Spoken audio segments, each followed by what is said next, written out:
Once you begin your photography journey, you'll come across a crucial decision, picking your first camera. But where do you begin? There's so many options. In this guide, I'll be breaking down one of those camera options, a DSLR camera. In fact, I currently still use my Canon 60 Mark II, a DSLR camera during all my professional photo shoots. I have grown to love DSLRs, but as I'll touch on later, they might not be as popular as they once were. So let's explore what these cameras are, how they work, advantages and disadvantages compared to other cameras, and why they might not be as popular as they once were. Are you tired of acronyms as a beginner photographer? Well, I apologize because here's another one. DSLR. So what is a DSLR camera? So DSLR stands for Digital Single Lens Reflex and is a type of digital camera that stands apart from other digital cameras due to its mirrored reflex design. Now, that's a mouthful, so let's take a look at each individual term to get a better understanding of what this camera is all about. So the first term is digital. This means DSLR cameras do not use film and instead use digital sensors to capture images. Before DSLRs, we had film cameras, which we termed SLR cameras, which stands for Single Lens Reflex. So you add on the letter D for digital, and they started calling these new cameras with digital sensors DSLR cameras. The second term is single lens. So this means a camera that uses only one lens. This one lens is used for taking and previewing the image. You see, back in the day, around the 1930s to the 1960s, cameras were using a twin lens. So one lens was used for taking the photograph, while the other was used for the viewfinder system that allowed photographers to see their scene before taking a picture. The third and final term is reflex. So this is what DSLR cameras are essentially known for, their reflex design scheme. Essentially, the design includes a mirror that reflects the light that comes through the lens and up into the optical viewfinder. So this allows us photographers to see exactly what the lens sees in real time. So now that we know a DSLR camera is a type of digital camera, how does it actually work? To understand how a DSLR camera works, I found it's easier to focus on three elements within the camera: the light entering the lens, the mirror, and the digital sensor.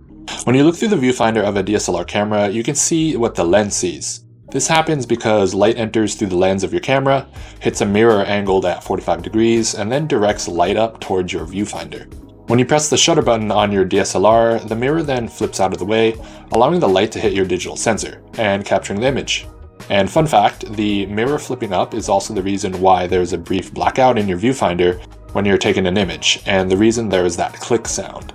DSLR cameras also have different types of image sensor sizes, and the two most common are full frame and APS-C, also known as crop sensor.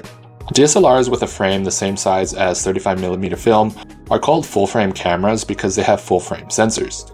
If you have a 50mm lens and use it on a full frame DSLR camera, then that 50mm lens will perform true to its focal length. And here's what full frame cameras are known for. So full frame cameras are often more expensive and also heavier than their counterparts. They often perform better in low light conditions. They have a wider dynamic range, and they provide a shallower depth of field at equivalent apertures.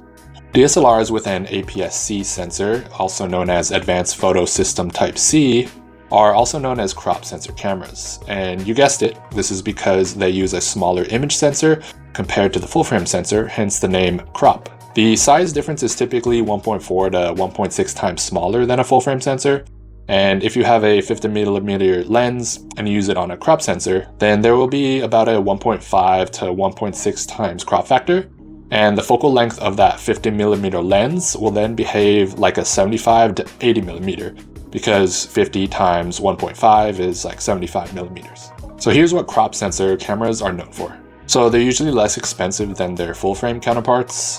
They are more compact and lightweight. Their ability to gather light is not as strong as full frame cameras, and they have a narrower field of view due to a smaller sensor.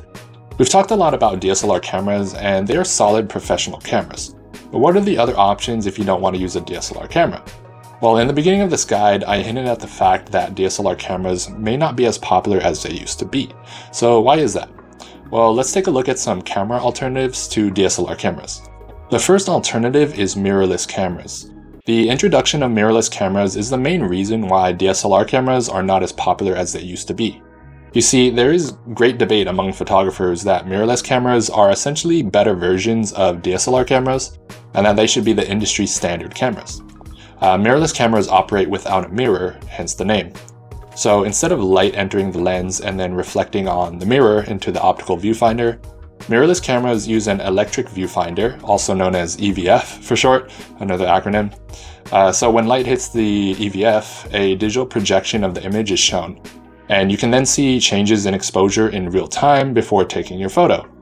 This means if you make any changes to your exposure, such as adjusting aperture, shutter speed, and ISO, then this will be visible in your electronic viewfinder. Pretty neat, but with any advantages, there are also disadvantages, so let's look at them now. So in terms of DSLR advantages versus mirrorless cameras, DSLRs have better battery life because they take less power and are also smaller cameras in general, so they take batteries with lower charge capacities. DSLRs range in prices from entry-level DSLRs to high-end DSLRs, meaning that you can buy cheaper DSLRs. Mirrorless cameras are still relatively new, so there aren't as many cost-friendly entry-level mirrorless cameras, but they're getting there. In terms of DSLRs, you also have a great choice of selection with DSLRs because they have been around longer. You also have more educational resources and reviews on DSLR cameras because they have been around longer as well. So here's some disadvantages of DSLRs versus mirrorless cameras. So mirrorless cameras are often lighter than DSLRs because they do not need to include that mirror and mirror movement mechanism that's within DSLRs. Mirrorless cameras are also often faster due to their mirrorless aspect. The autofocus is generally faster on mirrorless cameras since there's no mirror obstructing the sensor.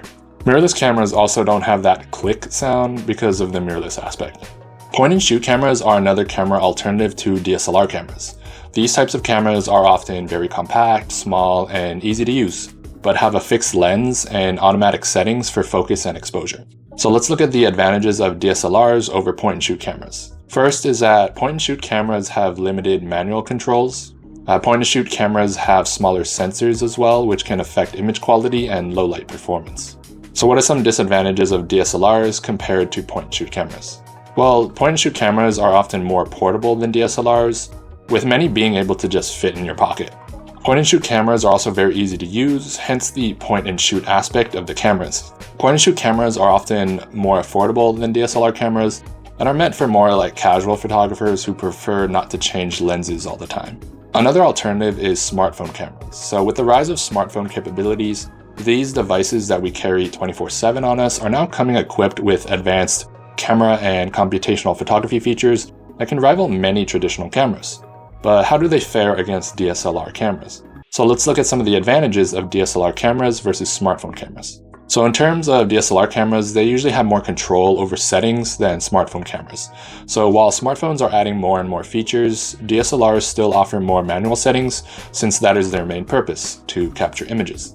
DSLR cameras also have bigger sensors, which provide stronger image quality and low light capabilities. However, it's important to note that this gap is narrowing.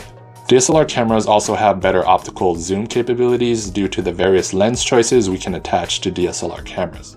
Now let's look at some disadvantages of DSLRs versus smartphone cameras. So smartphone cameras are very portable. They're always with you, making them very easy to carry around, and you always have them with you. So smartphones are also great for casual photography, and they're starting to fill that gap and becoming the preferred choice for casual photographers who just want to take photos of like their family, scenes they see on vacation, or just for social media. Smartphones are also advancing at a rapid pace and keep adding new innovative features like portrait mode, night mode, and instant sharing capabilities. So in summary, DSLR cameras are a tried and tested type of digital camera. While the rise of mirrorless cameras are raising questions about their king status of being the industry standard, and smartphone cameras are bridging the gap between casual and amateur photographers, DSLRs are still a very popular choice, especially entry-level models. However, if my friends were just starting out in photography and they asked me what type of camera to get, I'd recommend they get an entry-level DSLR camera like the Canon Rebel T7, which is the camera I started out with. And then if they wanted to upgrade, I'd probably tell them to look at mirrorless camera options and not really DSLR camera options. So if you guys like this video and learned something new about DSLR cameras, consider giving this video a like, and I'll see you guys next time. Thanks for watching.